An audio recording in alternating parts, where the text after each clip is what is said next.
Well, Dan Blumenthal is the Director of Asian Studies at the American Enterprise Institute, where he focuses on East Asian security issues and Sino-American relations. And Meredith Sumter is Director of Asia at the Eurasia Group. They both join us from our two Washington studios. Thank you both, Dan and Meredith, for joining us here on the program. I'll start with you, Meredith. We were just hearing there in our piece from a retired colonel. The U.S. is playing with fire, but China has fire too. So the gloves are really off now, aren't they? Well, certainly the risks of escalation are significant, but certainly not inevitable. It's still early days in the U.S.-China relationship under President Trump. Well, we're hearing a lot of very fiery language coming out of the Trump administration before he was inaugurated and in the last few days as well. That's very true. Excuse me. President Trump has come to the conclusion that China has been playing by unfair rules, and he's looking to bring a variety of tools to the table to try to push China to improve market access for U.S. firms and to rebalance a trade relationship that he says has been unfair for too long. The issue here is that the nature of trade ties between the U.S. and China have considerable significance for both the U.S. economy and China's economy, as well as the global economy. And so, let's bring Dan into this, because we are slightly in a bit of an unpredictable and potentially dangerous time. Well, it's certainly unpredictable in the sense that the United States has elected an outsider, someone who wasn't in politics and has succeeded in business and in negotiations.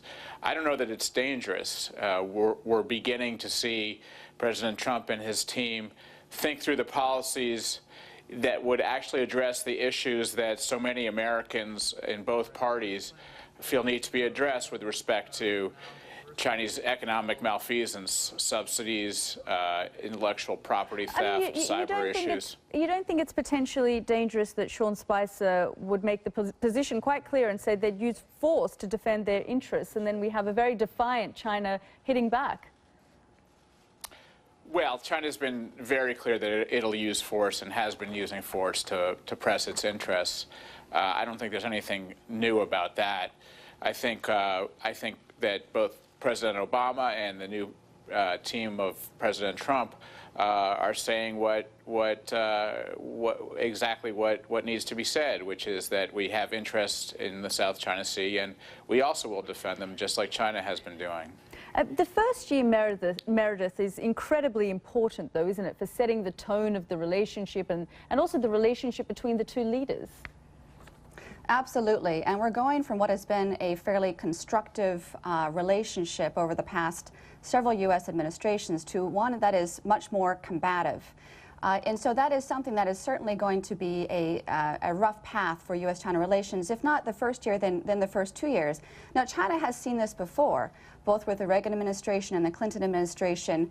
Both administrations came to the table looking to try different things to pressure China and to shape Chinese behavior. And in both cases, they came out pretty strong at the forefront, only to find that using an only carrots approach really was not that effective in shaping Chinese behavior. China has already said, in terms of the One China policy, for example, it's non-negotiable. Dan, how do you think that they're likely to react if the Trump administration continues to provoke them in this way? Well, China's been very provocative itself, and so China's going to have to get used to the United States pushing back. But it's not true to say the last 8 years have been very conflictual with China under President Obama as well. I think the presumption that all of a sudden things are taking a downturn isn't right. Things have been tense with China, and President Trump is going to be looking both to continue the competition with China, because we have to, but also look for new areas of cooperation which are never discussed, such as energy cooperation, for example. Do you agree with that, Meredith, that it actually was always already going on a downward spiral, and actually this is nothing different or new? I would say that the administration of President Obama, as well as the prior administrations to him, have been pretty effective in having a constructive relationship with a rising China. And if you think about this historically, that's no small feat. China is now the second largest power in the world, and as it continues to rise, it will pursue its interests. And so the change here is really you have a very strong leader in Xi Jinping who is being much more assertive about how he is going about securing China's interests. Now, President Trump is right to push back, but the question is, what is the most effective approach that will not put the U.S. economy itself at risk? And at the end of the day, whether you're questioning the one China policy or making risky assessments about what the U.S. will do to push back on South China Sea claims, you have to be careful about mixing trade tactics with questions of national sovereignty and security. Dan, do you agree with that? I do.